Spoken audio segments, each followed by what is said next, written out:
Baiklah, halo semuanya. Selamat pagi, selamat siang maupun malam. Perkenalkan, nama saya Bernadetta Pupilio Sagala. Saya dari kelas B pengantar ilmu hukum dan saya di sini akan membacakan tentang buku pengantar ilmu hukum oleh Suroso. Baiklah, yang pertama yaitu hukum bab 1, pengertian tentang pengantar ilmu hukum. Pengantar ilmu hukum terdiri dari kata pengantar dan ilmu hukum.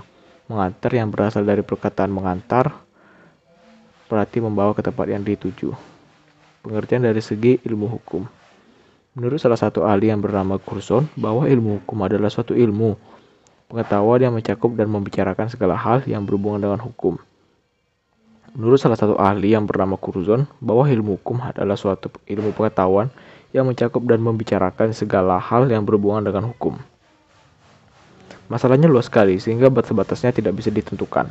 Ilmu hukum tidak hanya membicarakan mengenai peraturan perundang-undangan saja, melainkan filsafatnya perkembangannya dari masa yang lalu sampai sekarang. Selain itu, juga ada yang mengatakan bahwa ilmu pengetahuan hukum adalah suatu ilmu yang berusaha menjelaskan tentang keadaan. Inti dan maksud tujuan dari bagian-bagian penting dari hukum serta pertalian antara berbagai bagian tersebut dengan ilmu pengetahuan hukum. Dan bab 2, sejarah singkat pengantar ilmu hukum. 1. Istilah ilmu hukum tidak tercipta begitu saja, tetapi mempunyai sejarahnya sendiri. Pengantar ilmu hukum berasal dari terjemahan bahasa Belanda pada tahun 1920. Istilah ini dalam bahasa Belanda yaitu inleiding tot de Rijkswaterstaat adalah suatu istilah yang semula dipergunakan di negeri Belanda yaitu di perguruan tinggi. Yang keempat, di Indonesia sendiri, istilah ini dikenal sejak tahun 1924 dengan didirikannya Rijkshogeschool atau Sekolah Tinggi Hukum. Yang kelima, sedangkan istilah pengantar ilmu hukum sendiri digunakan untuk pertama kalinya di Universitas Gadjah Mada yang berdiri pada tanggal 3 Maret 1946. Bab 3, peran dan fungsi pengantar ilmu hukum. Peran dan fungsi pengantar ilmu hukum. 1. Memberikan introduksi atau memperkarakan segala masalah yang berhubungan dengan hukum. Yang kedua, berusaha untuk menjelaskan tentang keadaan inti maksud dan tujuan dari bagian-bagian yang penting daripada hukum serta bertalian antara berbagai bagian tersebut dengan ilmu pengetahuan hukum. 3. Memperkenalkan ilmu hukum. 4. Merupakan dasar rangka studi hukum. 5. Mengkualifikasikan mata pelajaran pendahuluan pembukaan ilmu pengetahuan hukum pada tingkat persiapan. Kemudian ada bukti-bukti pentingnya peran dan fungsi pengantar ilmu hukum. Yang pertama, dari segi suaranya, pengantar ilmu hukum diajarkan di perguruan tinggi di berbagai negara. Yang kedua, di Indonesia, istilah Belanda tadi dijadikan kurikulum oleh Rijkshogeschool yang didirikan di Batavia atau Jakarta tahun 1924. Yang ketiga, pada waktu pertama kali Universitas Gadjah Mada berdiri untuk pertama kalinya, diperkenalkan istilah pengantar ilmu hukum yang merupakan terjemahan dari istilah Belanda tersebut. Yang keempat, adanya surat keputusan Menteri Pendidikan dan Kebudayaan tanggal 30 September 1973. Yang kelima, menurut keputusan Kopertis atau Koordinator Perguruan Tinggi Swasta, pengantar ilmu hukum merupakan mata kuliah ujian negara. Yang keenam, dalam rangka sistem kredit semester atau SKS, mata kuliah pengantar ilmu hukum bobot SKS-nya adalah 4 SKS. Bab 4, kedudukan pengantar ilmu hukum di antara ilmu sosial lainnya. Yang pertama, ditinjau dari segi sosial. Pengantar ilmu hukum adalah suatu mata pelajaran yang merupakan pengantar ke arah ilmu hukum, yaitu termasuk ilmu sosial yang objek pendidikannya adalah tingkah laku manusia dalam masyarakat dalam berbagai bentuknya. Yang dipelajari oleh ilmu hukum juga adalah manusia. Oleh karenanya, kedudukan pengantar ilmu hukum adalah sejajar dengan ilmu sosial lainnya. Kemudian ada yang kedua, ditinjau dari segi disiplin hukum. Yang pertama ada filsafat hukum, yaitu ilmu pengetahuan yang mempelajari pertanyaan-pertanyaan mendasar dari hukum. Yang kedua ada politik hukum, yaitu disiplin hukum yang mengkhususkan diri pada usaha mempertahankan hukum dalam mencapai tujuan-tujuan yang dicita-citakan oleh masyarakat tertentu. Kemudian kita masuk bab kelima, metode pendekatan dalam mempelajari pengantar ilmu hukum. Yang pertama, pengantar ilmu hukum adalah sarana memperkenalkan ilmu hukum. Maka ilmu hukum harus mengajukan secara keseluruhan dan kemudian Apabila telah dikuasai telah dilanjutkan dengan mempelajari cabang-cabang hukum. Kedua, pengantar ilmu hukum mempelajari hukum dari segi ilmiahnya secara sentral dan universal. Dikatakan universal karena pandangannya adalah kepada hukum yang diberlakukan kapan saja dan di mana saja, dan tidak dibatasi dengan negara atau wilayah. Tiga, dengan menggabungkan pengetahuan ringkas mengenai keseluruhan acara dengan pengetahuan mendalam tentang setiap bagian yang diacara itu saling mengisi, dan akan didapat suatu perpaduan pengetahuan yang benar-benar lengkap. Yang keempat, dari segi lain, belajar tentang pengantar ilmu hukum berjalan seret dan kurang menarik karena dibicarakan adalah ilmu hukum secara global dan jarang ditemui dalam praktek. Kemudian bab 6, persyaratan sebagai dosen pengantar ilmu hukum. Menurut Dr. Ahmad Sanusi S, bahwa dilihat dari segi pengantar ilmu hukum yang memerlukan pendekatan secara khusus, maka bagi seorang dosen harus memenuhi syarat-syarat tersendiri, antara lain ialah A. Harus mengosongi bahan-bahan, baik bahan-bahan menjadi keseluruhan pembahasan mata pelajaran maupun pengetahuan lain. Yang kedua, memahami syarat-syarat pedagogis. Yang ketiga, mempunyai kemampuan untuk menarik serta membangkitkan semangat mahasiswa. Yang keempat, mampu dan berani mempopularisasikan acara kuliahnya. Kelima, memberi petunjuk kepada mahasiswa agar mahasiswa untuk selanjutnya dapat belajar menurut caranya sendiri. Yang kelima, memberi petunjuk kepada mahasiswa agar mahasiswa untuk selanjutnya dapat belajar dengan caranya sendiri. Kemudian ada menurut Direktur Pendidikan Tinggi Departemen Pendidikan menegaskan agar yang pertama, pemberian pelajaran pengantar ilmu hukum jangan sampai merupakan pemberian pelajaran filsafat hukum. Yang kedua, untuk memperluas pada mahasiswa sebaiknya diperkenalkan pula disiplin hukum selain ilmu hukum. Kita masuk ke bab 7, hakikat dari pengantar ilmu hukum. Pertama, pengantar ilmu hukum merupakan suatu mata pelajaran yang menjadi pengantar dan petunjuk jalan bagi siapapun yang ingin mempelajari ilmu hukum dan sangat luas ruang lingkupnya. Sebagai suatu mata pelajaran, pengantar ilmu hukum memberikan dan menanamkan pengertian dasar mengenai arti permasalahan dan persoalan-persoalan di bidang hukum. Pengantar ilmu hukum memberikan gambaran-gambaran dan dasar yang jelas mengenai sendi-sendi utama hukum itu sendiri. Pengantar ilmu hukum merupakan mata pelajaran dasar, maka bagi mereka yang ingin mempelajari ilmu hukum harus menguasai mata pelajaran pengantar ilmu hukum tersebut lebih dahulu. Bab 8, ada ruang lingkup pembahasan oleh pengantar ilmu hukum. Yang pertama, hukum sebagai objek ilmu hukum. Dalam objek ilmu hukum harus tertuang segala pertanyaan-pertanyaan yang bersangkut paut dengan hukum. Misalnya, A. Apa hukum itu? Yang B. Apakah tujuan hukum itu? Yang C. Bagaimanakah hukum itu terbentuk? Yang D. Apakah sumber-sumbernya? Yang E. Bagaimanakah sistem dan klasifikasinya dan sebagainya? Kemudian yang kedua, ilmu hukum sebagai norma hukum. Yang A. Hukum sebagai kaidah hukum. B. Kaidah hukum dan kaidah lainnya. Yang C. Kemudian yang ketiga, ilmu hukum sebagai ilmu pengetahuan. Itu ada subjek hukum, objek hukum, peristiwa hukum, perbuatan hukum, hubungan hukum, kemudian dan terakhir akibat hukum. Tambahan, masyarakat hukum. Kemudian yang keempat, ada ilmu hukum sebagai ilmu kenyataan. Ada yang A. Antropologi hukum. B.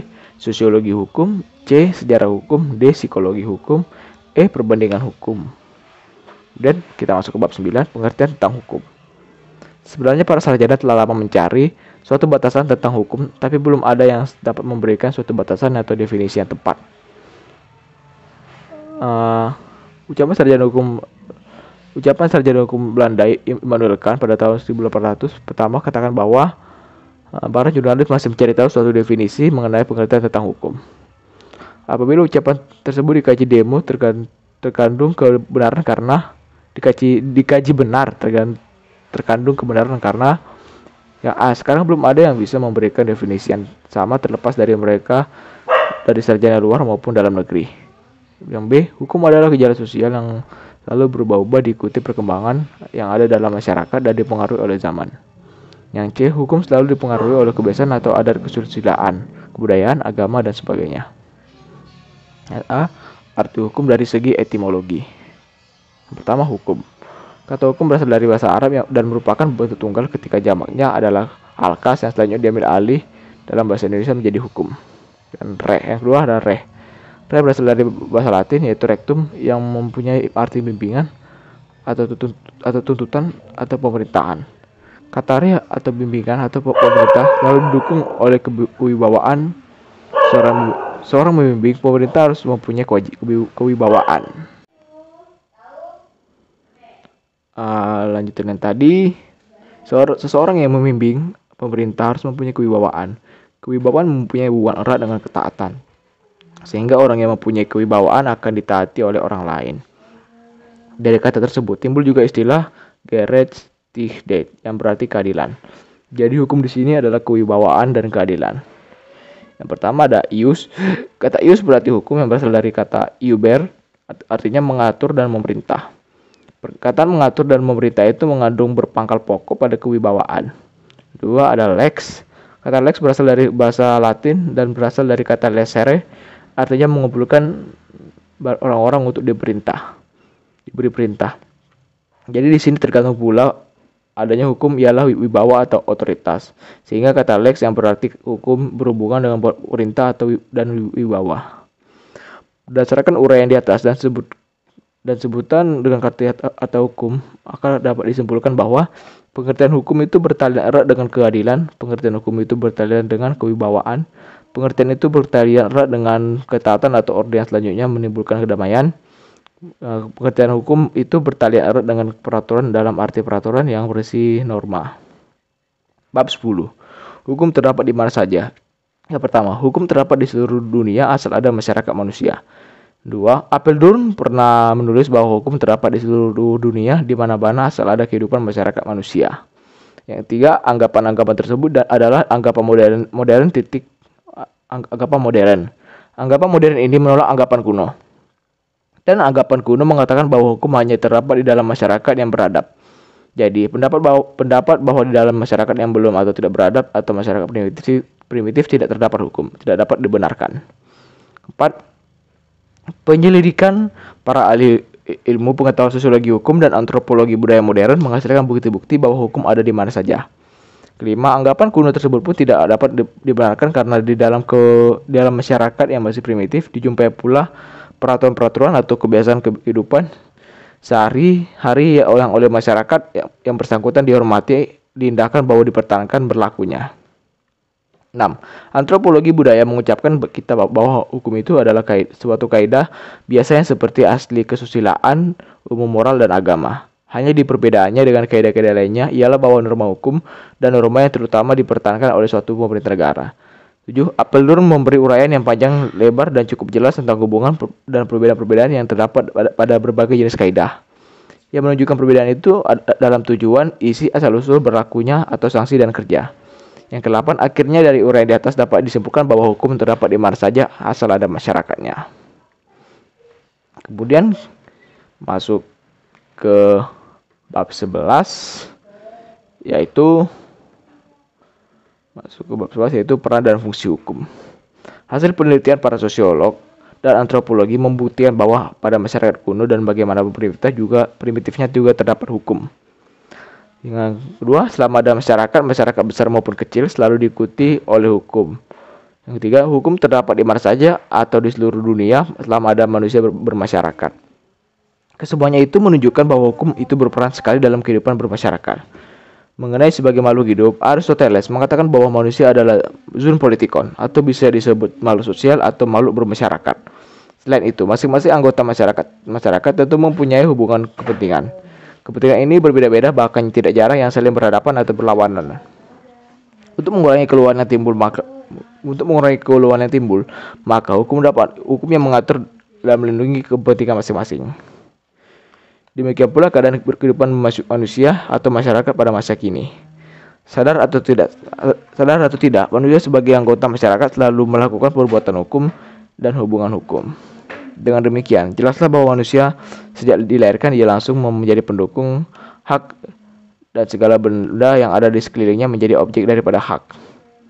Lemparan hukuman tak terhingga ragamnya itu dapat dikemukakan sebagai contoh dalam kehidupan manusia sehari-hari sebagai berikut.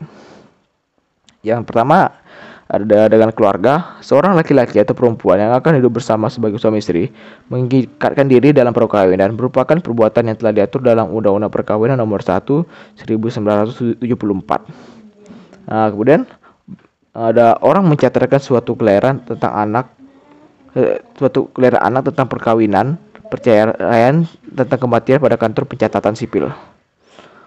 Orang tua yang mengawasi anaknya yang belum dewasa yang dalam keadaan dungu, sakit otak, buta telah berbuat sesuatu yang diatur dalam Undang-Undang KUHP Perdata pasal 462. Undang-Undang KUH Perdata pasal 462.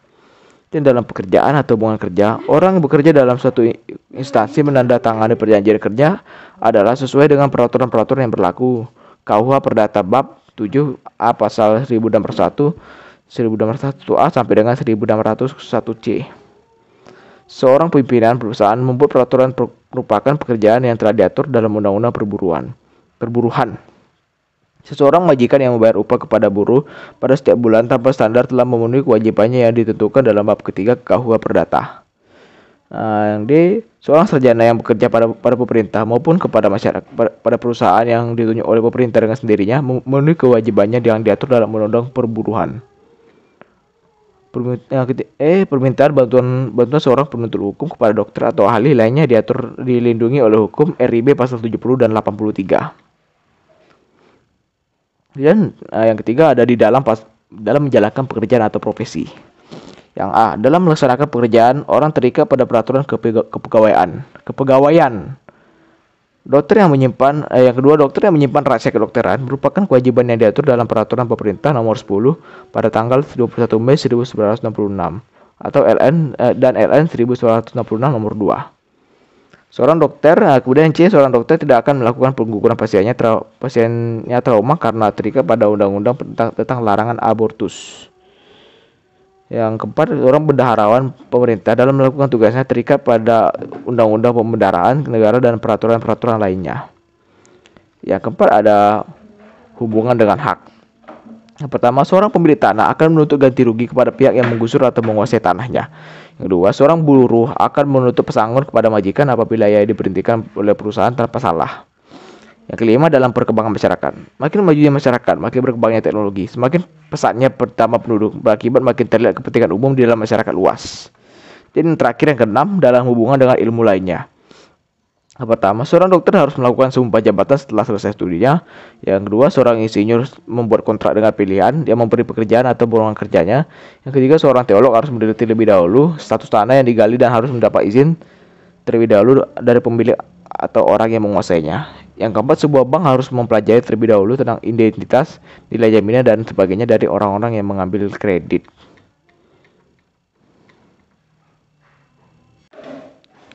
Yang ke-12, bab 12 yaitu tujuan hukum. Mengingat banyak berbagai pendapat yang berbeda-beda, tujuan hukum maka untuk menyatakan secara tegas apakah tujuan hukum itu sangat sulit. Di bawah ini merupakan pendapat para ahli tentang tujuan hukum. Yang pertama, Dr. Wirjono Projodikoro, sarjana hukum, dalam bukunya yang berjudul Perbuatan Melanggar Hukum, mengemukakan bahwa tujuan hukum adalah mengadakan keselamatan, kebahagiaan, dan tata tertib dalam masyarakat. Dua, ada Profesor Subekti, sarjana hukum, dalam bukunya Dasar-Dasar Hukum dan Pengadilan, mengemukakan bahwa hukum itu mengabdi pada tujuan negara yang intinya ialah mendatangkan kemakmuran dan membahagiakan rakyatnya. Yang tiga, ada Profesor Mr. Dr. L.J. Apeldoorn. Dalam bukunya berjudul In Leading Toward the Study van Nederlandse, Apeldoorn menyatakan bahwa tujuan hukum adalah mengatur tata tertib dalam masyarakat secara damai dan adil. Yang keempat, ada Aristoteles. Dalam bukunya Retorika mencetuskan teorinya bahwa tujuan hukum adalah semata-mata dan isi daripada hukum ditentukan oleh kesadaran etis mengenai apa yang dikatakan adil dan apa yang tidak adil. Dan yang kelima, ada Jeremy Bentham.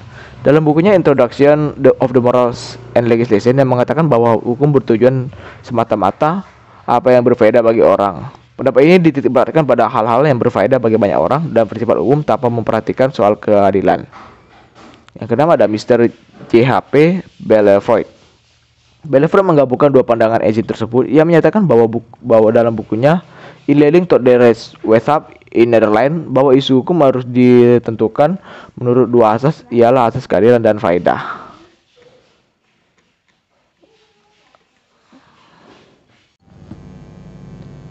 Bab 13. Hukum ditaati orang. Ketaatan pada hukum. Menurut Urek, orang menaati hukum karena bermacam-macam sebab. Yang A. Karena orang merasakan bahwa peraturan-peraturan itu dirasakan sebagai hukum. Yang B. Karena ia harus menerimanya supaya ada rasa ketentraman. Yang C. Karena masyarakat menghendakinya. Yang D. Karena adanya paksaan atau sanksi sosial. Dari uraian di atas, maka ilmu hukum timbul dua pengertian yang penting sekali, yaitu kekuasaan. Hukum ditaati orang karena hukum itu bersifat memaksa. Hal ini dapat ditinjau dari batasan-batasan yang dikemukakan oleh beberapa sarjana hukum seperti A. Hukum ialah keseluruhan peraturan bagi kelakuan atau perbuatan manusia di dalam masyarakat.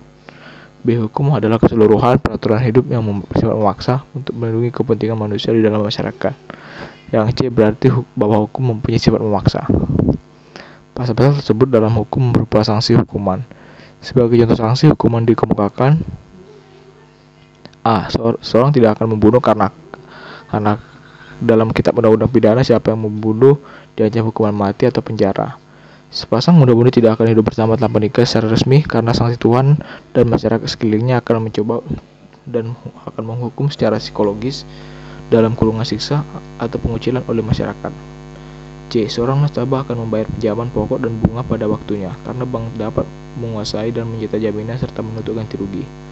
C. Seorang penari yang dasarnya tidak cukup atau kosong pada acara akan kehilangan kepercayaan dari badan usahanya dan akan hancur kegiatan usahanya.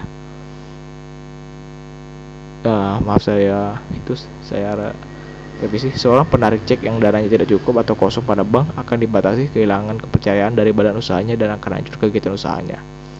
Dan beberapa teori dan aliran yang menyebabkan mengapa hukum ditaati orang.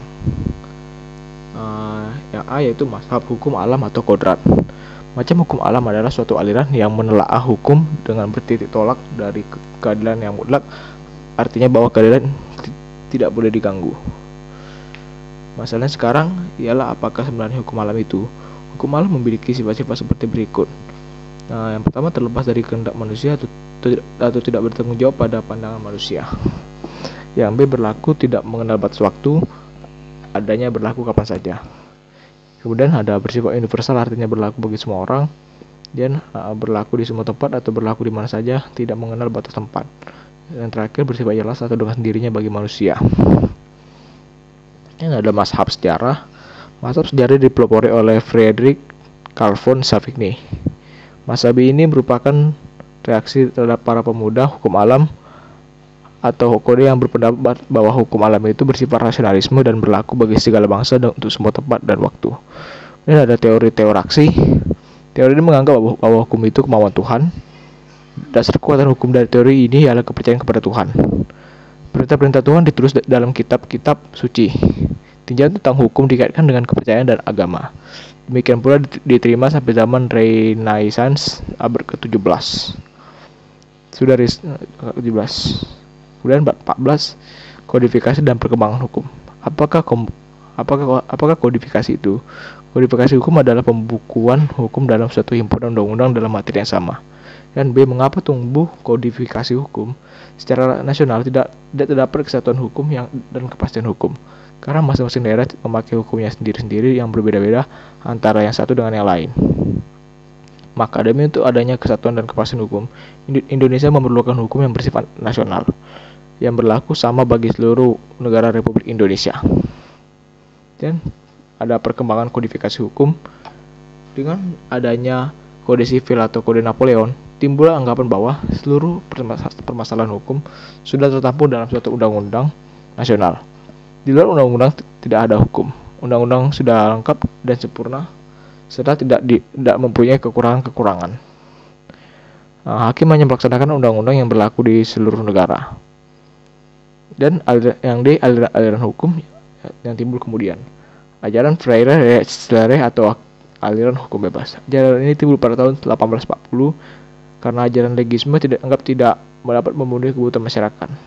Dan aliran Rechtswinning, aliran penemuan hukum. Aliran ini mempergunakan undang-undang dan hukum di luar undang-undang. Aliran penemuan hukum merupakan aliran masa kini yang dipergunakan di berbagai negara termasuk Indonesia. Baiklah, bab 15, aliran atau praktik hukum. Di dalam praktik terdapat tiga aliran hukum, yaitu aliran legisme, berpendapat bahwa satu-satunya sumber hukum adalah undang-undang, di luar undang-undang tidak ada hukum. Kemudian ada aliran hukum bebas. Aliran ini bertolak belakang dari aliran legisme. Aliran hukum bebas ini latar belakangi oleh melihat kekurangan-kekurangan dari aliran legisme yang ternyata tidak dapat memenuhi kebutuhan dan tidak dapat mengatasi persoalan-persoalan baru. Dan ada aliran penemuan hukum. Aliran ini merupakan aliran antara legisme dan hukum bebas. Aliran ini berpegang pada undang-undang, tetapi tidak seketat aliran legisme. Tugas hakim adalah dalam aliran penemuan hukum adalah menyelaraskan undang-undang dengan keadaan masyarakat yang nyata, dan bila perlu menambah undang-undang dan disesuaikan dengan asas keadaan masyarakat. Bab 16. Terbentuknya hukum. Terbentuknya hukum dimulai. Bab 16. Terbentuknya hukum. Terbentuknya hukum itu dimulai dari kebiasaan yang mudah yang dirasakan sebagai kewajiban untuk bersikap tindak, dan kemudian mendapat sanksi apabila tidak melaksanakan apa yang telah ditentukan oleh kebiasaan tersebut. A. Pembentukan hukum di Inggris. Hukum di Inggris berasal dari kebiasaan dalam masyarakat yang dikembangkan oleh pengadilan. Hukum ini dinamakan common law. Pembentukan hukum di Indonesia. Dengan versi yang lebih khas, hukum di Indonesia tumbuh dari kebiasaan dalam masyarakat yang dikenal sebagai hukum adat. Namun hukum ini terbatas pada hukum perdata, khususnya bagi golongan warga negara asli.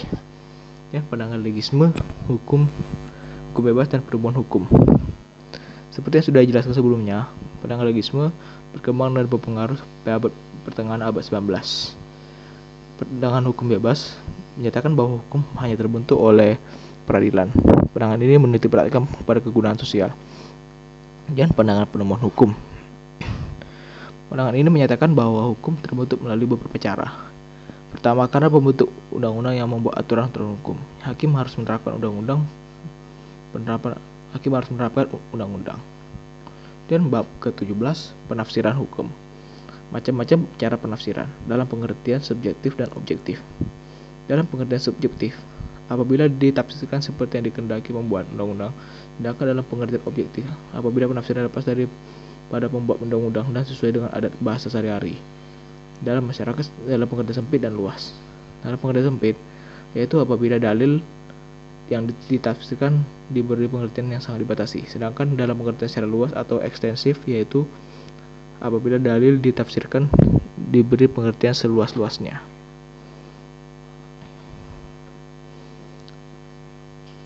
Metode penafsiran. Macam-macam metode penafsiran. Dalam ilmu hukum, metode penafsiran adalah penafsiran menurut A. Tata bahasa dan arti kata-kata atau istilah. Sejarah yang meliputi penafsiran sejarah hukum dan penafsiran sejarah pembuatan undang-undang. C. Sistem dari peraturan atau perundang-undangan yang bersangkutan, keadaan masyarakat, dan otentik.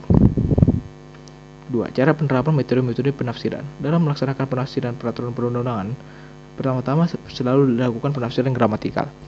Karena pada hakikatnya, untuk memahami teks peraturan undang-undangan harus dimengerti dulu arti kata-katanya.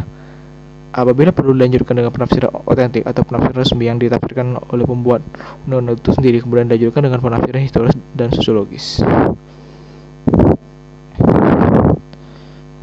Bab 18. Pengisian kekosongan hukum.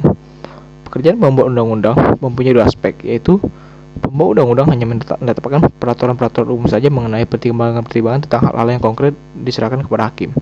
Pembuat undang-undang selalu ketinggalan dengan kejadian-kejadian sosial yang timbul kemudian di masyarakat. Maka hakim sering menambah undang-undang itu. Yang kemudian ada konstruksi hukum atau penafsiran analogis. Penafsiran analogis adalah penafsiran daripada suatu peraturan hukum dengan memberi ibarat atau kiasan pada kata-kata tersebut sesuai dengan asas hukumnya, sehingga satu peristiwa yang sebenarnya tidak dapat dimasukkan. Kemudian ada penghalusan hukum. Penghalusan hukum ialah memperlakukan hukum sedemikian rupa atau secara halus, sehingga seolah-olah tidak ada pihak yang disalahkan. Penghalusan hukum bermaksud mengisi kekosongan dalam sistem undang-undang. Dalam sistem undang-undang terdapat ruang kosong apabila sistem undang-undang atau sistem perubahan hukum tidak dapat menyelesaikan masalah secara adil atau sesuai dengan kenyataan sosial. Kemudian ada argumentum a contrario atau pengungkapan secara berlawanan.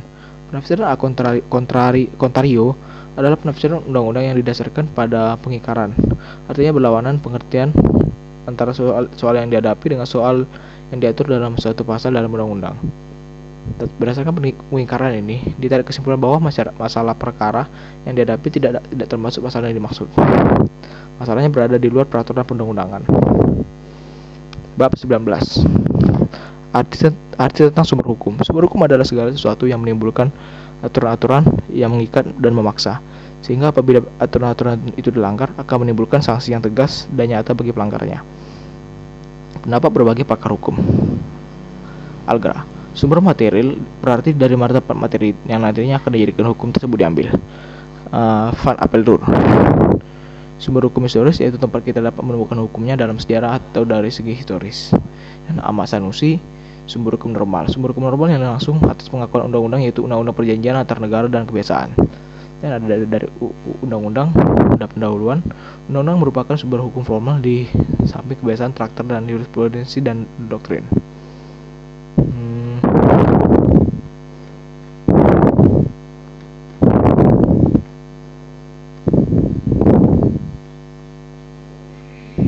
Apakah ini dimaksud dengan kekuatan undang-undang dan kekuasaan berlakunya undang? Yang dimaksud dengan kekuatan berlakunya undang-undang ialah kekuatan mengikat antara undang-undang, sedangkan yang dimaksud dengan kekuasaan ialah kekuasaan berlakunya undang-undang terhadap lingkungannya. Sampai di manakah kekuatan berlakunya undang-undang? Kekuatan berlakunya undang-undang dipengaruhi oleh berbagai asas, yaitu undang-undang yang lebih rendah derajatnya tidak boleh bertentangan dengan undang-undang yang lebih tinggi. Sedangkan yang sama berlaku asal bahwa undang-undang yang lebih tinggi derajatnya membatalkan undang-undang yang mempunyai derajat yang lebih rendah. 3. Lingkungan berlakunya undang-undang. Hans Kelsen yang mendasarkan lingkungan berlakunya undang-undang atas 4 lingkungan yang kerja yang meliputi A. Waktu, mulai dan akhir, berlakunya temporal sevre atau sevre of time. B. Territorial sevre atau daerah yang berlakunya undang-undang. C. Personal sevre, ini terhadap siapa dan orang mana undang-undang itu berlaku.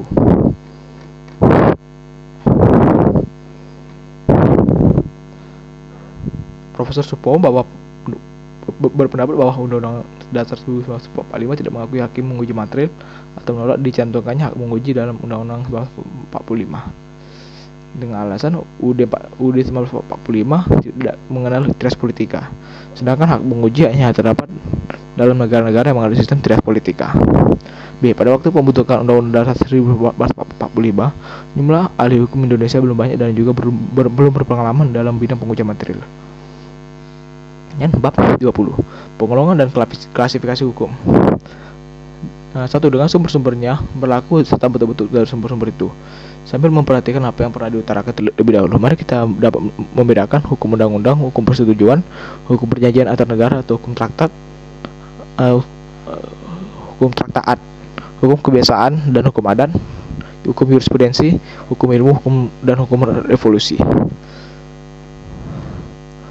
Mengikuti susunan tradisional dengan penyimpangan hal-hal detail di mana terdapat pengucapan kita golongkan dalam A. Hukum privat, meliputi hukum perdata, hukum dagang, hukum privat internasional. Dan ada hukum publik, meliputi hukum negara, tata usaha negara, hukum antar negara, hukum pidana, hukum acara.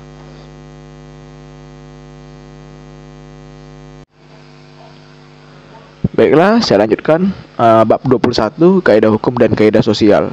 Manusia adalah makhluk hidup atau zoon politikon, kata Aristoteles.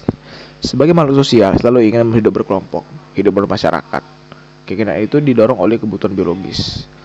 Hasrat untuk memenuhi makan dan minum atau untuk memenuhi kebutuhan ekonomi, hasrat untuk membela diri, dan hasrat untuk mengadakan keturunan. Dalam kehidupan bermasyarakat tersebut, manusia mempunyai tujuan untuk memenuhi kebutuhan. Pertama, ada kaidah sosial. Kaidah sosial yang mengatur tingkah laku manusia di dalam masyarakat ada bermacam-macam yang secara berurutan adalah: pertama, kaidah susila. Kaidah susila adalah kaidah yang paling tua dan paling asli. Juga terdapat dalam sanubari manusia sendiri karena manusia makhluk bermoral. Dan ada kaidah kesopanan. Norma kesopanan adalah ketentuan hidup yang timbul dari pergaulan dalam masyarakat. Norma kesopanan dasarnya adalah kepantasan, kebiasaan, kepatutan yang berlaku dalam masyarakat. Oleh karenanya kesopanan dinamakan norma sopan santun, tata krama, atau adat istiadat. Dan ada kaidah agama atau kaidah kepercayaan. Norma agama merupakan ketentuan wajib manusia ke arah yang baik dan benar. Ia mengatur kewajiban manusia kepada Tuhan dan kepada manusia itu sendiri. Pelanggaran berarti menentang perintah Tuhan. Akibatnya atau sanksinya datang dari Tuhan di akhirat. Dan ada kaidah hukum. Sifat yang nampak pada norma hukum adalah adanya paksaan dari luar atau sanksi dari penguasa yang bertugas mempertahankan dan membina tata tertib masyarakat dengan perantaraan ala-alanya. Dan sifat undang-undang yang berlaku bagi siapa saja. Norma hukum ditujukan kepada sikap lahir manusia. Norma hukum tidak memberi sanksi kepada orang-orang yang mempunyai sikap batin yang buruk, tetapi yang diberi sanksi adalah perwujudan sikap batin yang buruk atau menjadikan perbuatan nyata atau perbuatan konkret. Dan selanjutnya ada penggolongan kaidah. Profesor Dr. Sudipno Mertokusumo menggolongkan keempat kaidah atau norma tersebut dalam dua golongan, ialah yang pertama, tata kaidah dengan aspek pribadi, yang termasuk kelompok ini adalah kaidah agama atau kepercayaan dan kaidah kesusilaan. Dan tata kaidah dengan aspek kehidupan antar pribadi, yang termasuk dalamnya adalah kaidah kesopanan dan kaidah hukum. Dan ada hubungan antara kaidah hukum dengan kaidah lainnya. Yang pertama ada hubungan positif, yang di hubungan yang saling memperkuat. Dan yang kedua hubungan negatif, yang di hubungan yang saling melemahkan, yaitu jika isi kaidah kumu dan kaidah sosial lainnya saling bertentangan. Contoh, larangan oleh salah satu agama membunuh sesama manusia dengan alasan apapun bertentangan dengan undang-undang wajib militer. Yang kemudian ada persamaan antara kaidah hukum dengan kaidah lainnya. Maksud dari kaidah hukum dengan kaidah lainnya adalah sama, yakni melindungi kepentingan perorangan maupun umum. Ya kan, terdapat tata tertib dalam masyarakat. Kemudian antara kaidah hukum dengan kaidah kesopanan. A. Memandang manusia sebagai manusia. B. Sudah puas dengan perbuatan lainnya saja. C. Heteronom atau dikehendaki masyarakat. Kemudian D. Memberikan kesempatan pihak yang bersangkutan untuk mengadakan reaksi atau given unspoken atau Surojo 1974-11. Yang E. Sama memiliki wilayah berlakunya. Dan bab 22 subjek hukum. Beberapa pengertiannya yaitu hukum adalah apakah subjek hukum itu? Hukum adalah sesuatu yang menurut hukum berhak atau berwenang untuk melakukan perbuatan hukum, atau siapa yang mempunyai hak dan cakap untuk bertindak dalam hukum. Subjek hukum adalah sesuatu pendukung hak yang menurut hukum berwenang atau berkuasa bertindak menjadi pendukung hak. Dari Rechts Bevoegdheid. Subjek hukum adalah segala sesuatu yang menurut hukum mempunyai hak dan kewajiban. Siapa saja sih yang menjadi subjek hukum? Pada dasarnya menjadi subjek hukum adalah manusia atau orang atau person. Manusia sebagai subjek hukum. Dasar hukum. Menurut hukum yang berlaku, setiap manusia mempunyai hak dan kewajiban. Hak kewajiban ini dilindungi oleh hukum. Misalnya, adanya larangan mengenai perampasan atas pendukung hak tersebut mengakibatkan burgerlich dud atau kematian perdata, misal perbudakan dan sebagainya. Yang larangan kematian perdata ini dicantumkan dalam pasal 3 KUHP Perdata dan pasal 15 UUDS 1950 ayat 2 yang berbunyi, hukuman tidak dapat merampas semua hak dari yang dikenai hukuman itu. Pengecualian mengenai subjek hukum anak dalam kandungan. Secara real manusia, yang pertama, anak dalam kandungan. Secara real manusia sebagai subjek hukum berlaku sejak ia lahir sampai meninggal, sehingga dapat dikatakan bahwa selama manusia itu hidup, ia merupakan manusia pribadi. Dan cakap hukum, ada beberapa penjelasan. Menurut hukum, setiap manusia pribadi mempunyai hak, tetapi tidak selalu cakap untuk melakukan perbuatan hukum. Di samping wewenang untuk dapat melakukan perbuatan hukum, orang harus cakap melakukan hukum. Dari segi perbuatan hukum dapat dibedakan antara yang cakap melakukan perbuatan hukum dalam pasal 1320 KUH Perdata dinyatakan bahwa untuk sahnya perjanjian diperlukan antara lain syaratnya adanya kecakapan untuk membuat perkataan. Dan bab 23 objek hukum. Objek hukum adalah segala sesuatu yang berguna bagi subjek hukum, manusia atau badan hukum, dan yang menjadi pokok permasalahan dan kepentingan bagi para subjek hukum. Oleh karenanya dapat dikuasai oleh subjek hukum. Dan dasar hukum. Berdasarkan undang-undang yang mengatur tentang benda atau zat yang ada, buku 2 KUH Perdata yang mengatur secara umum dan luas tentang benda atau zat yang terdiri dari benda berwujud, tidak berwujud, bergerak, dan tetap. Undang-undang Pokok Agraria, Undang-Undang Nomor 51 Tahun 1960. Undang-undang mengatur tentang tanah. Hak atas tanah menurut hukum Barat dalam KUH Perdata dikonversi menjadi hak atas tanah menurut hukum agraria kecuali mengenai hipotek. manusia sebagai objek hukum dan sama pendudukan. Dalam keadaan demikian, maka manusia dianggap sebagai benda yang dapat diperjualbelikan, dapat disewakan, disiksa, bahkan dapat disembelih seperti binatang tanpa adanya suatu pembelaan pun. Keadaan semacam ini pernah terjadi pada zaman perbudakan sebelum abad pertengahan sampai abad 17 sampai 18. Terlihat bahwa budak-budak itu diperdagangkan di antara pedagang budak, diternakan seperti ayam atau sapi dengan bibit unggul, sehingga melahirkan budak-budak yang kuat dapat dijual dengan harga yang tinggi. Pandangan hukum modern. Perbudakan itu bertentangan dengan hak asasi manusia seperti yang dicetuskan pada tanggal 10 Desember 1948 oleh Lembaga Dunia PBB dalam Universal Declaration of Human Rights yang memuat prinsip kemanusiaan beradab. Kemanusiaan beradab. Dan pandangan agama. Dalam agama ditegaskan bahwa manusia adalah makhluk yang sempurna di muka bumi ini karena mempunyai kedudukan yang lebih tinggi dari binatang. Dan bab 24 ada peristiwa hukum. Peristiwa hukum adalah perbuatan dan tingkah laku subjek hukum yang membawa akibat hukum. Karena hukum mempunyai kekuatan mengikat bagi subjek hukum atau karena subjek hukum itu terikat oleh kekuatan hukum. Menurut Van Apeldoorn, peristiwa hukum adalah peristiwa yang berdasarkan hukum menimbulkan atau menghapuskan hak. Macam-macam peristiwa hukum. 1. Peristiwa hukum menurut hukum dan peristiwa melanggar hukum. Kejadian atau peristiwa itu dapat terjadi karena perbuatan manusia dan keadaan. Kemudian 2. Peristiwa hukum tunggal dan hukum majemuk. Peristiwa hukum tunggal terdiri dari satu peristiwa saja, umpamanya hibah atau pemberian. Peristiwa hukum majemuk terdiri dari satu kejadian, umpamanya dalam perjanjian jual beli akan terjadi peristiwa tawar-menawar, penyerahan barang dan penerimaan barang. Dan peristiwa hukum sepintas dan peristiwa hukum terus-menerus. Peristiwa hukum sepintas seperti pembatalan perjanjian dan tawar-menawar. Peristiwa hukum terus-menerus seperti uang menyewa yang berjalan selama bertahun-tahun. Kemudian ada perbuatan subjek hukum. Peristiwa hukum yang disebabkan oleh subjek hukum manusia dan badan hukum dapat dibedakan antara lain, yaitu perbuatan hukum adalah setiap perbuatan yang akibatnya diatur oleh hukum, karena akibat tersebut dapat dianggap menjadi kehendak dari yang melakukan perbuatan itu.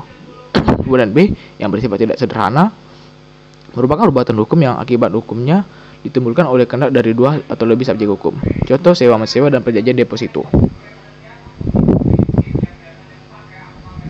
Kemudian ada peristiwa dan perbuatan yang bukan perbuatan hukum atau perbuatan lainnya. Contohnya peristiwa hukum yang bukan dibedakan dalam beberapa bagian, itu kepailitan, karena keadaan pailit mengakibatkan individu atau suatu badan hukum tidak dapat membayar utang-utang secara penuh. Hal ini diatur dalam Undang-Undang Kepailitan pada pasal 1 Faillissements Verordening. Berikut bunyi dari pasal tersebut. Ayat 1 mengatakan setiap berutang berada dalam keadaan yang telah berhenti membayar utang-utangnya harus dinyatakan berada dalam keadaan pailit dengan keputusan hakim, baik atas pelaporan sendiri maupun atas permintaan seorang yang atau lebih para berpiutang.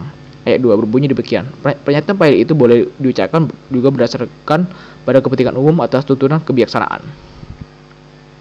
Yang kedua, kedaluarsa untuk memperoleh sesuatu atau untuk dibebaskan dari suatu perikatan dengan lewat syarat tertentu, seperti yang terlihat pada pasal 1446 KUH Perdata yang berbunyi sebagai berikut. Daluarsa adalah suatu upaya untuk memperoleh sesuatu atau untuk dibebaskan dari suatu perikatan dengan lewatnya suatu waktu tertentu dengan syarat-syarat yang ditentukan oleh undang-undang. Pada buku 4 bab 7 dan bagian 2 KUH Perdata pada pasal 1963 sampai 1996 tentang daluarsa dipandang sebagai suatu alat untuk memperoleh suatu akuistif.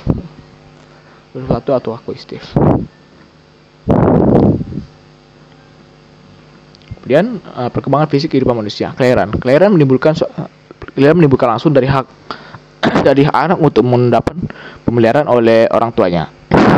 Hal ini terlihat dalam pasal 298 ayat 2 KUH Perdata bahwa si bapak dan si ibu keduanya berwajib memelihara dan mendidik sekalian anak mereka yang belum dewasa.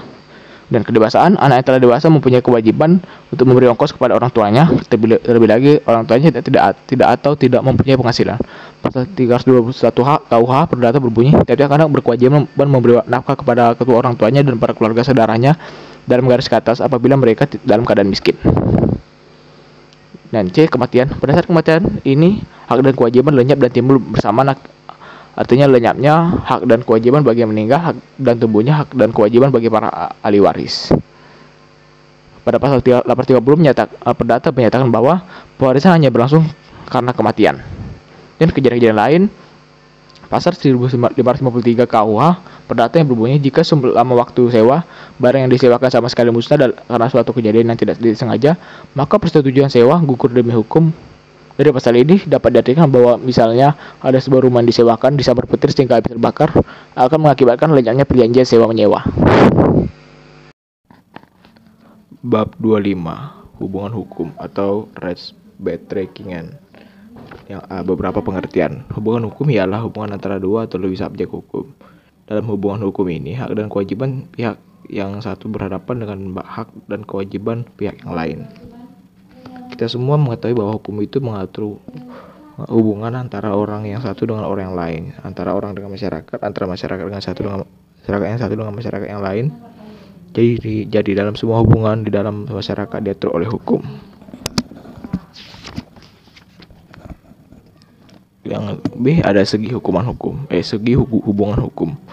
Tiap hubungan hukum mempunyai dua segi, yaitu beforehead atau kewenangan yang disebut hak, dan pledge atau kewajiban adalah segi pasif daripada hubungan hukum. Kemudian ada unsur-unsur hubungan hukum. Hubungan hukum memiliki 3 unsur sebagai berikut. Yang pertama, adanya orang-orang yang hak atau kewajibannya saling berhadapan. Kedua, adanya objek yang berlaku berdasarkan hak dan kewajiban tersebut di atas. Dalam contoh di atas.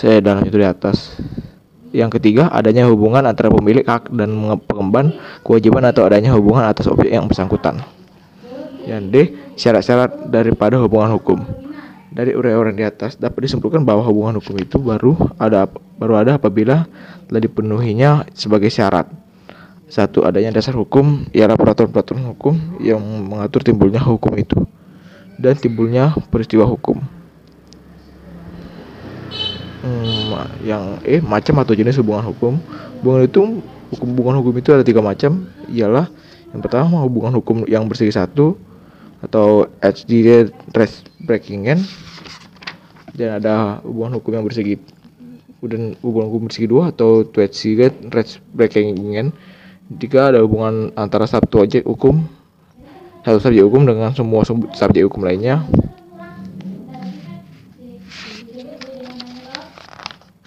Dan bab 26, hak. Beberapa pengertian. Hukum mengatur hubungan antara orang yang satu dengan orang yang lainnya, antara orang dengan masyarakat atau antara masyarakat yang satu dengan masyarakat lainnya, yang akan menimbulkan kekuasaan atau kewenangan dan kewajiban. Kemudian ada teori-teori tentang hak. Pada abad ke-19, Jerman dikemukakan 2 teori tentang hak yang sangat penting dan sangat besar pengaruhnya, ialah yang pertama, teori yang menganggap hak sebagai kepentingan yang terlindung atau belangan teori dari Rudolf von Gering. Teori ini merumuskan bahwa hak itu merupakan suatu yang penting bagi yang bersangkutan, yang dilindungi oleh hukum. Teori ini dalam pernyataannya mudah mengacaukan antara hak dengan kepentingan. Memang hak bertugas melindungi kepentingan yang berhak.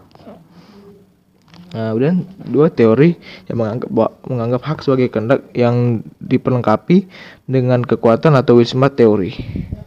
Teori ini mengatakan bahwa hak itu adalah suatu kehendak yang diperlengkapi dengan kekuatan yang oleh tata tertib hukum diberikan kepada yang bersangkutan.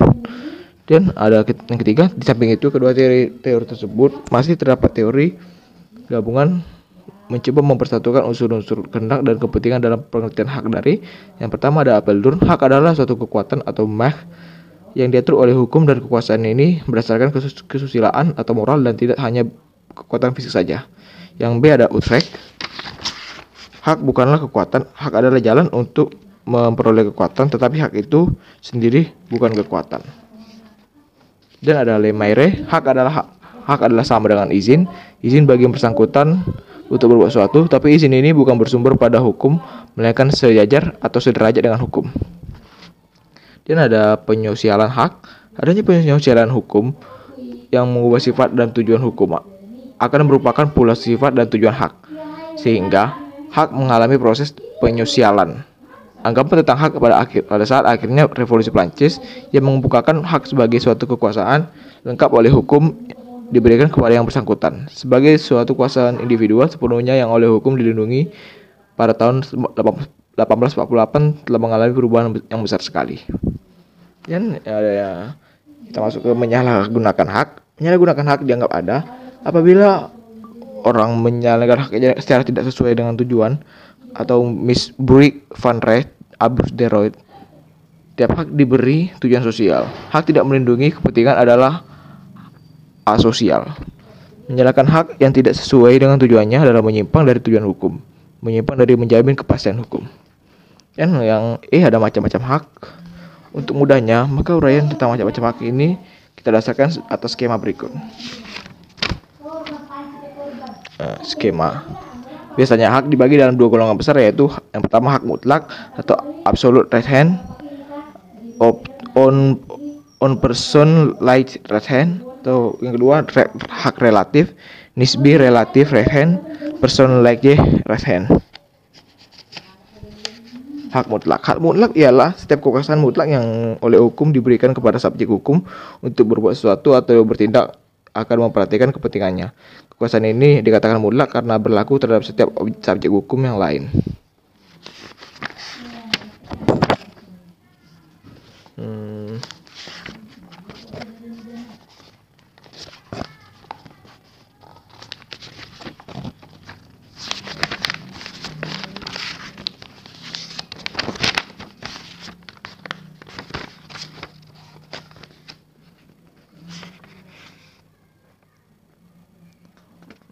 Hak relatif.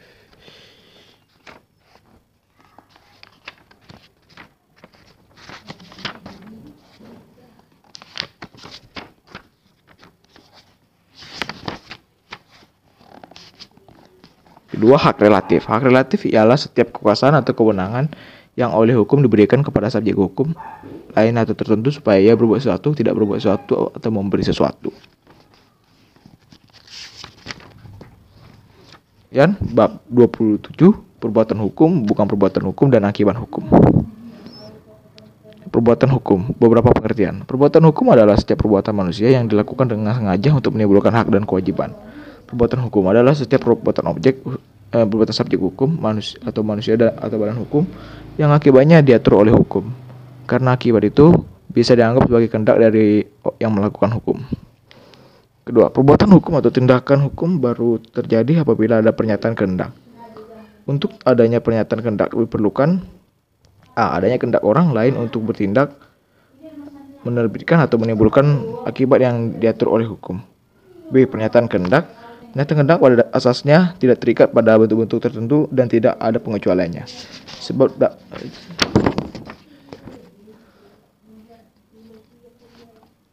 Kemudian bukan perbuatan hukum. Untuk adanya suatu perbuatan hukum harus disertai dengan pernyataan kehendak.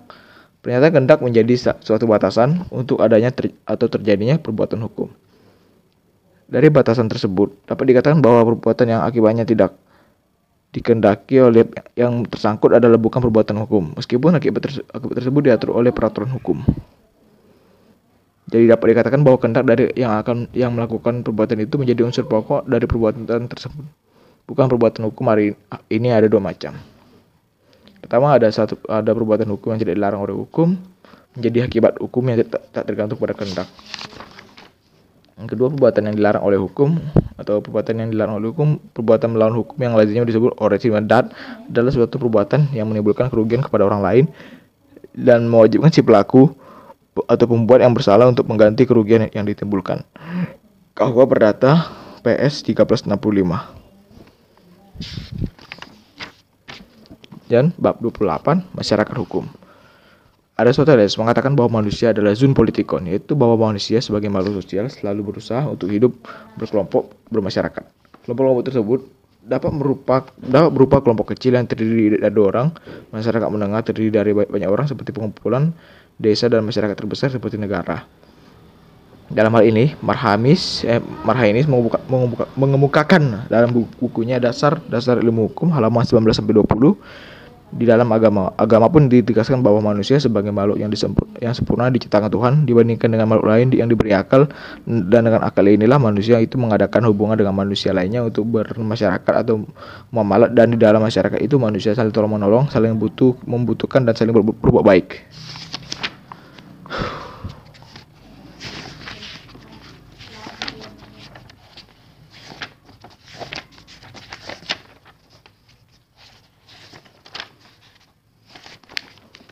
Batasan masyarakat hukum. Masyarakat hukum adalah sekelompok orang yang hidup dalam suatu wilayah tertentu, di mana dalam kelompok tersebut berlaku suatu rangkaian peraturan yang menjadi tingkah laku bagi setiap kelompok dalam pergaulan hidup mereka. Dan B. Pembentukan kelompok. Kelompok tersebut terjadi karena kodrat manusia itu sendiri, sebagai makhluk sosial yang selalu ingin berkelompok. Sekarang makhluk pribadi manusia memang mempunyai kehidupan jiwa sendiri, tetapi sebagai social being atau makhluk sosial, manusia tidak mungkin memisahkan diri secara keseluruhan dari masyarakat karena sejak lahir hidup dan berkembang serta meninggal dunia berada di tengah-tengah masyarakat. C. Faktor-faktor yang mendorong untuk bermasyarakat. Yang pertama, kebutuhan biologis seperti masyarakat, keluarga, dan perkumpulan kooperasi konsumsi. B. Yang kedua, persamaan nasib seperti organisasi pengusaha kecil, kooperasi produksi, perkumpulan pengrajin anyaman-anyaman, dan serikat buruh. 3. Persamaan kepentingan seperti organisasi negara dan organisasi pengusaha dalam memasarkan barang produksinya. 4. Persamaan ideologi seperti negara-negara yang sama atas dan dasarnya membentuk federasi, partai politik, dan organisasi massa. 5. Persamaan tujuan seperti sama menghendaki perdamaian dunia dan anti kekerasan dalam wadah perserikatan bangsa-bangsa.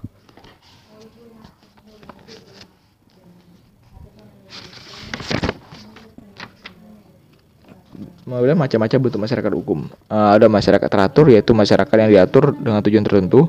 Yang B, ada masyarakat teratur yang terjadi dengan sendirinya, yaitu masyarakat yang tidak sengaja dengan terbentuk, tapi masyarakat itu ada karena kesamaan kepentingan. Yang C, masyarakat tidak teratur adalah masyarakat yang terjadi dengan sendirinya tanpa dibentuk. Dan menurut dasar hubungan yang diciptakan oleh para anggota-anggotanya, bentuk masyarakat dapat dibedakan antara masyarakat paguyuban atau Gemeinschaft adalah masyarakat antara anggota yang satu dengan yang lainnya ada hubungan pribadi sehingga menimbulkan ikatan batin. Kemudian yang kedua ada masyarakat pertembayan atau Gesellschaft. Adalah masyarakat yang hubungan antara anggota yang satu dengan lainnya dan mendapat keuntungan material. Dan menurut dasar kehidupannya atau budayanya, masyarakat hukum dapat dibagi dalam 5 bentuk. Yang A, masyarakat primitif dan masyarakat modern. Yang B, masyarakat desa dan masyarakat kota. C, masyarakat teritorial. D, masyarakat genealogis. Dan I, masyarakat teritorial genealogis. Menurut hubungan keluarga, bentuk masyarakat hukum dapat dibagi dalam A, keluarga inti, keluarga luas, suku bangsa, dan bangsa.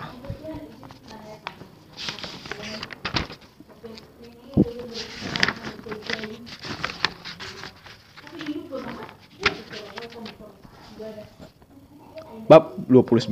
Antropologi hukum. Pengertian. Antropologi hukum adalah suatu cabang ilmu pengetahuan masyarakat sederhana maupun masyarakat yang sedang mengalami proses perkembangan dan pembangunan.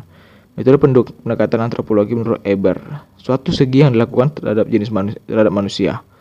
Para antropolog mempelajari tidak hanya semacam jenis manusia, mereka juga mempelajari semua aspek dari pengalaman manusia, seperti penulisan gambar tentang bagian dari sejarah manusia, lingkungan hidup dan kehidupan keluarga, pemukiman, segi-segi ekonomi, politik, agama, gaya kesenian dan berpakaian, bahasa, dan sebagainya.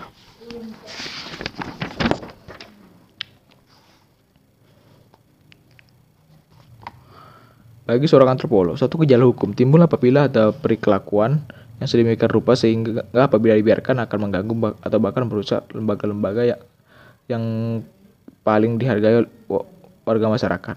Hal ini disebabkan oleh karena hukum sebagai aspek kebudayaan mempunyai beberapa fungsi fundamental untuk memelihara kedudukan masyarakat.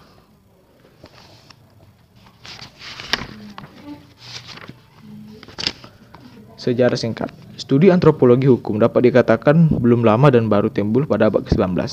Sewaktu ada usaha-usaha untuk meneliti dasar hukum di Eropa, yaitu antara lain dengan jalan membandingkan sistem Eropa dengan sistem hukum masyarakat yang masih dianggap dalam tingkat sederhana di luar Eropa. Hasil penelitian tersebut dari penyelidikan tersebut disimpulkan atau timbul adanya anggapan-anggapan bahwa sistem hukum Eropa merupakan sistem yang sempurna dan telah mencapai tingkat tertinggi bila dibandingkan dengan sistem hukum masyarakat lainnya. Hasil penelitian tersebut merupakan deskripsi pengembangan hukum serta kebudayaan manusia. Dan penelitian termasuk pengembangan cabang ilmu tersebut yang dikenal dengan sebutan ethnological jurisprudence. Tokoh-tokoh peneliti tersebut pada umumnya mempunyai latar belakang pendidikan di bidang ilmu hukum antara lain A.H. Post, H.J. Summer, J.F. MC Lennon, J.J. Bahoven, dan lain-lain. Kemudian baru pada abad 20 mulai timbul banyak perhatian terhadap hukum yang ditandai dengan terbitnya buku-buku seperti Button, R.F. Ilungo, How Law Berkeley, University of California Press 1919, Rattray, R.S. Astantitau, dan Constitutional Oxford 1929, Malinowski, B. Crime and Custom in Savage Society, London, Routledge and Kegan Paul, Ltd. 1949.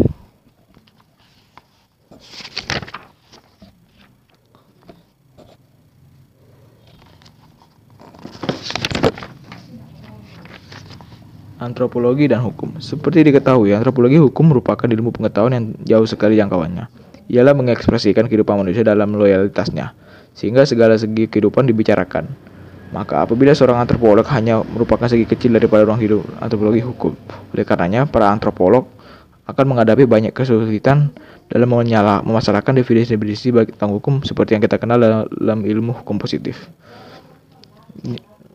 Nilai-nilai yang dipegang oleh suatu masyarakat adalah demikian luasnya, sehingga terlalu sukar untuk dapat diutarakan oleh masyarakat melalui peraturan-peraturan oleh lembaga-lembaga hukumnya yang resmi semata-mata. Pada dasarnya, studi antropolog terhadap hukum didasarkan pada premis-premis sebagai berikut. Hukum suatu masyarakat atau sistem hukum suatu masyarakat harus diselidiki dalam konteks sistem-sistem politik, ekonomi, dan agamanya, dan juga dalam kerangka struktur sosial dari hubungan-hubungan antar orang dan kelompok. Hukum paling baik dipelajari melalui analisis terhadap prosedur-prosedur yang berhubungan dengan penyelesaian sengketa atau dalam perspektif yang lebih luas. Pada gilirannya, prosedur akan menjadi penting manakala penelitian dipusatkan pada sengketa sebagai unit deskripsi, analisis, dan perbandingan.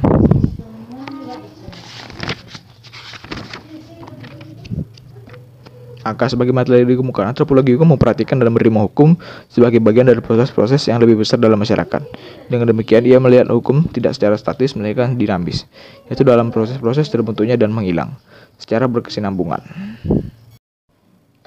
Bab 30. Sosiologi hukum. Pengertian. Sosiologi hukum adalah suatu cabang ilmu pengetahuan dan cara empiris dan analitis mempelajari hubungan timbal balik antara hukum sebagai gejala sosial dengan gejala-gejala sosial lainnya. Studi hukum secara sosiologis itu mempunyai beberapa karakteristik. Yang pertama, sosiologi hukum bertujuan untuk memberikan penjelasan terhadap praktik-praktik hukum. Tujuan untuk memberikan penjelasan ini memang agak asing kedengarannya bagi studi hukum tradisional, yaitu bersifat preskriptif, yang hanya berkisar pada apa hukumnya dan bagaimana menerapkannya. Max Weber menamakan cara pendekatan yang diberikan itu sebagai suatu interpretative understanding, yaitu dengan cara menjelaskan sebab, perkembangan serta efek dari tingkah laku sosial. Weber 1954 bagian 1. Kedua, sosiologi hukum senantiasa menguji kesahihan empiris, yaitu empirical validity, yaitu suatu peraturan atau pernyataan hukum. Perbedaan yang besar antara pendekatan tradisional yang normatif dan pendekatan sosiologis. Dan ketiga, ada tingkah laku yang menaati hukum dan yang menyimpang dari hukum sama-sama merupakan objek pengamatan yang staraf. Perhatian utama hanyalah pada memberikan penjelasan terhadap objek yang dipelajarinya. Objek sasaran di sini adalah badan-badan yang terlihat dalam kegiatan penyelenggaraan hukum, seperti pembuat undang-undang, pengadilan, polisi, advokat, dan sebagainya. Objek sasaran hukum. Sosiologi hukum diantaranya mempelajari pengorganisasian sosiologi dari hukum. Objek sasarannya ialah badan-badan yang terlibat dalam kegiatan penyelenggaraan hukum, seperti pembuat undang-undang, pengadilan, polisi, advokat, dan sebagainya.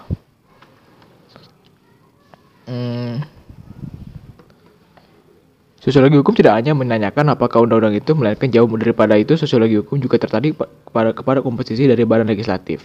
Misalnya siapa saja anggotanya, berapa usianya, pendidikannya, latar belakang sosialnya, dan sebagainya. Bagi pengadilan sosiologi hukum, mempelajarinya sebagai suatu institusi yang menghimpun beberapa macam pekerjaan, menghimpun hukum-hukum yang mempunyai kecenderungan ideologi yang bermacam-macam pula. C. Dilihat dari sosiologi hukum. Polisi adalah sekaligus hakim, jaksa, dan bahkan menjadi pembuat undang-undang. Sajipto Raharjo 1982-298. Sajipto Raharjo menjelaskan bahwa sebagai suatu profesi, polisi harus mendisiplinkan masyarakat itu, mengembangkan suatu kultur, profesi, dan organisasi tersendiri. Dengan demikian, sebetulnya polisi telah menciptakan isolasi sosialnya sendiri. Bagaimanapun itu semua adalah kelanjutan saja dari sifat pekerjaan yang diembannya. Bidang advokat atau kepengacaraan juga merupakan bidang yang sangat menarik bagi sosiologi hukum. Advokat dapat mempunyai dua fungsi, di satu pihak sebagai pejuang hukum dan di lain pihak sebagai seorang pengusaha menjalankan kepengarahannya secara komersial. Sosiologi hukum yang berusaha untuk mengupas hukum sehingga hukum itu tidak dipisahkan dari praktik penyelenggaraannya. Tidak hanya bersifat kritis melainkan bisa juga kreatif. Kreativitas ini terletak pada kemampuannya untuk menunjukkan adanya tujuan-tujuan serta nilai-nilai tertentu yang ingin dicapai oleh hukum.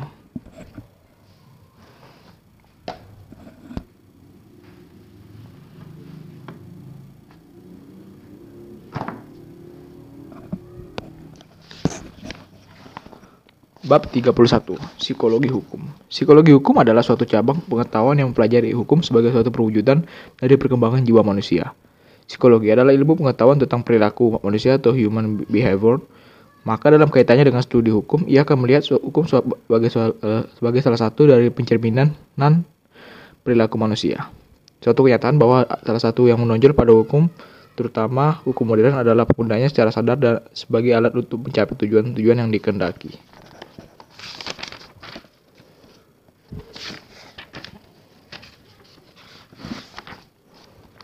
Bab 32. Sejarah hukum. Sejarah hukum.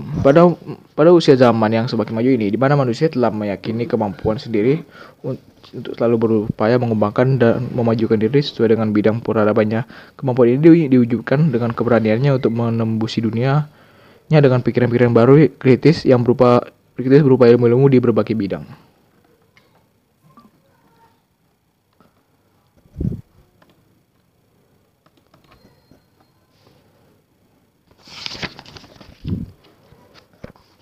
Sejarah hukum adalah salah satu bidang studi hukum yang mempelajari perkembangan dan asal-usul sistem hukum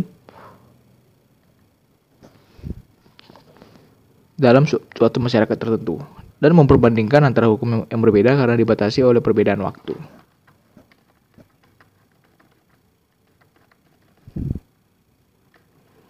Dalam studi sejarah hukum ditekankan bahwa mengenai hukum suatu bangsa merupakan suatu ekspresi jiwa yang bersangkutan dan oleh karenanya senantiasa yang satu berbeda dengan yang lain.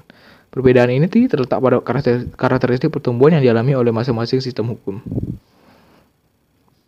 Apabila dikatakan bahwa sistem hukum itu tumbuh, maka yang diartikan adalah hubungan yang terus-menerus antara sistem yang sekarang dengan yang lalu. Apabila dapat diterima bahwa hukum sekarang berasal dari yang sebelumnya atau hukum pada masa-masa lampau, maka dari itu berarti bahwa hukum yang sekarang dibentuk oleh proses-proses yang berlangsung pada masa lampau. Sujono Dirjosisworo. Peranan dan fungsi sejarah hukum. Sebagaimana lazimnya moral yang didapat pada pelajaran sejarah, maka studi mengenai sejarah hukum ini akan menghasilkan keuntungan-keuntungan yang sama seperti orang yang mempelajari sejarah umum. Salah satu dari keuntungan tersebut adalah bahwa pengetahuan kita mengenai suatu sistem atau lembaga atau pengetahuan hukum tertentu menjadi lebih mendalam dan diperkaya. Di samping itu, sejarah hukum juga mempunyai kegunaan yang dijelaskan oleh Suryono Sukanto. Sejarah hukum dapat memberikan pandangan yang luas bagi kalangan hukum. Hukum tak akan mungkin berdiri sendiri karena senantiasa dipengaruhi oleh aspek-aspek kehidupan lain dan juga mempengaruhinya. Dan yang kedua, hukum sebagai kaidah merupakan patokan perilakuan atau sikap tindak yang sepantasnya. Patokan tersebut memberikan pedoman bagaimana seharusnya manusia berkelakuan atau bersikap tindak, merupakan hasil dari perkembangan pengalaman manusia semenjak dahulu kala. Dan kita masuk ke bab terakhir, yaitu bab 33, perbandingan hukum. Ya, apakah ini terakhir? Oh iya, terakhir. Perbandingan hukum. Perbandingan hukum adalah ilmu pengetahuan yang usianya relatif muda. Dari sejarahnya kita ketahui bahwa perbandingan hukum sejak dulu dipergunakan orang tetapi baru insidental. Perbandingan hukum baru saja berkembang secara nyata di akhir abad ke-20. Dan pengertian perbandingan hukum.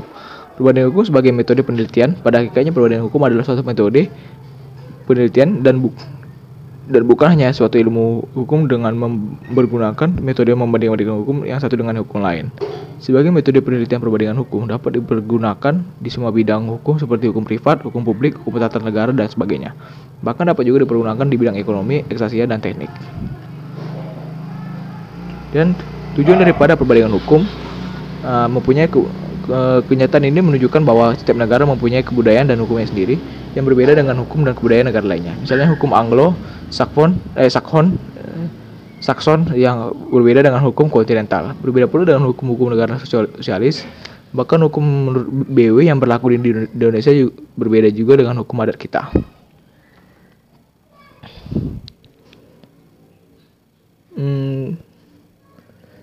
Menurut tujuan perbandingan hukum, belum ada kesepakatan antara para ahli, misalnya Main dalam bukunya Village bahwa village communities dan Polak pada dalam bukunya The History of Comparative Jurisprudence mengatakan bahwa tujuan perbandingan hukum adalah membantu menyelusuri asal-usul perkembangan daripada konsepsi hukum yang sama di seluruh dunia. Sedangkan Randall mengatakan bahwa tujuan hukum dari perbandingan hukum adalah A. Usaha mengumpulkan berbagai informasi mengenai hukum asing. B. Usaha mendalami pengalaman-pengalaman yang dibuat dalam hukum asing dalam rangka pembaruan hukum. Fungsi daripada perbandingan hukum. Fungsi teoritis ada dalam pengembangan ilmu hukum, termasuk dalam fungsi teoritis ini. Perbandingan hukum mempunyai peran yang sangat penting dalam era pembangunan hukum yang akan datang. Era pembangunan ini meliputi pengembangan ilmu hukum dan praktik hukum dan pembinaan hukum. B. Fungsi praktis daripada perbandingan hukum. Di samping bermanfaat bagi teori atau pengembangan ilmu hukum, perbandingan hukum juga sangat bermanfaat di dalam praktik hukum, khususnya bagi applied research dan pembentukan hukum baru. Fungsi perbandingan hukum dalam pembinaan hukum. Di bidang pembinaan hukum, peranan perbandingan hukum tidak boleh diabaikan. Perbandingan hukum yang diterapkan bersamaan dengan pengembangan filsafat hukum, sosiologi hukum, dan sejarah hukum. Apalagi apabila juga dilatar belakangi oleh pengetahuan di bidang ekonomi dan psikologi. Yang kemudian ada manfaat dari perbandingan hukum. Manfaat ilmiah. Dengan membandingkan hukum, kita dapat menemukan adanya unsur persamaan dan unsur-unsur perbedaan antara sistem-sistem atau lembaga-lembaga yang kita bandingkan. Kedua, ada manfaat praktis. Manfaat praktis ini ada antara lain adalah A. Sebagai penunjang dalam usaha pembentukan hukum nasional. B. Sebagai faktor penting bagi usaha unifikasi hukum. Perbandingan hukum juga bermanfaat bagi unifikasi hukum. Hukum di bidang hukum perdata artinya bahwa untuk berbagai golongan masyarakat berlaku hukumnya sendiri-sendiri. Dan perbandingan hukum juga bermanfaat bagi usaha menumbuhkan saling pengertian suatu bangsa. Kenyataan menunjukkan bahwa pada masa sekarang negara-negara dunia saling membutuhkan, saling erat hubungannya, saling tergantung satu sama lain. 5. Perbandingan hukum juga bermanfaat bagi usaha memperoleh pengertian yang lebih mendalam mengenai hukum kita sendiri. 6. Perbandingan hukum juga bermanfaat bagi pelaksanaan HPI atau hukum perdata internasional. Perselisihan yang bersifat HPI adalah suatu perselisihan yang timbul antara warga negara dari suatu negara dengan warga negara dari lain negara dalam bidang hukum perdata. Aduh, haus. Baiklah, mungkinlah itu sekian dari vlog saya tentang materi dari buku Pengantar Ilmu Hukum. Saya Benedetta undur diri. Ciao.